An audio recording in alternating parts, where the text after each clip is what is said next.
Plenty of people work from home these days. My name is Schae, professional organizer and the co-founder of M2O Organize. My business partner and I both work from home, so we want to share some of the tips that help keep us in order.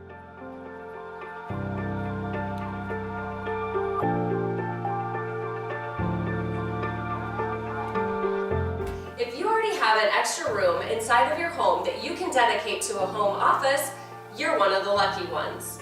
We work in this city with lots of clients that simply don't have excessive space.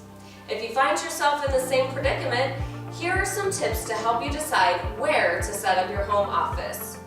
You'll want to avoid any distractions, so choose a room where you can actually shut the door. Let everyone know that when the door is shut, you're working and shouldn't be interrupted. To avoid any other distractions, remove TVs from this area. It's also a good idea to remove any non-work related items like kitchen and bath goods or kids' toys. Make your space distraction-free and get down to business.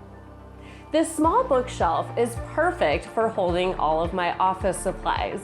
As you can see, I've added some bins and baskets to help contain the items. In the bottom one, you'll see my notebooks. In this green one, I've stored some memories, small ones like ticket stubs. And this one holds all of my software. While they don't necessarily need to match, you do need to make sure that you've measured the height, the width, and the depth of your shelf before you go shopping for any containers. On the top shelf, I have a little mini shredder and a letter sorter where I keep all of my sticky notes, stamps, and return address labels.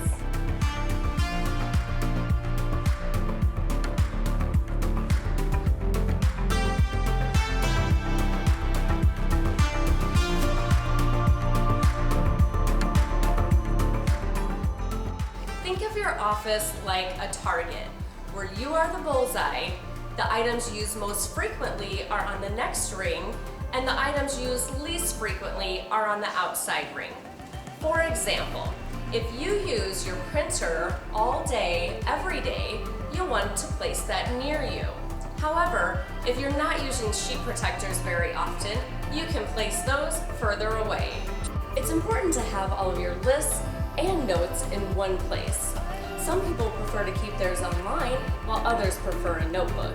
Either way is fine, just make sure that you choose one. Time management and efficiency go hand in hand. Think about a big project that you need to complete. You'll want to break it down into all of the individual tasks that it's going to take to complete and get to the end result. You'll want to be really honest with yourself and think about how much time it's going to take to complete each task. Then start each day with the hardest task. That way you're going to have the confidence to do all the easier tasks throughout the day. And you'll feel a great sense of accomplishment. 3 by 3, okay. Yes, standard. And what you do is you write down your top 3 things that you need to get done. Now, I understand in the real world, everybody has more than 3 things to do. I mean, right now, I have about 10 things that I also need to be doing right now. So this is not your comprehensive list, but it is meant to help bring focus to the most important things, the things that really matter to you in your day. And the great thing about it is once you cross something off the list, we're done. Make sure to reevaluate the system that you put in place on a regular basis. It may be that something that worked for you last year just isn't working for you today. And remember, you can always hire a professional organizer to help you put the system in place and maintain it. Also, if you need more inspiration for organizing, you can always check our blog and social media. Also, make sure you will subscribe to M2O TV right here so you can stay updated on our latest video. Bye! Bye! Here at M2O Organize, we're not just known for our award-winning YouTube channel. We also feature monthly blogs on our website and mind-blowing hacks on our Instagram and TikTok accounts.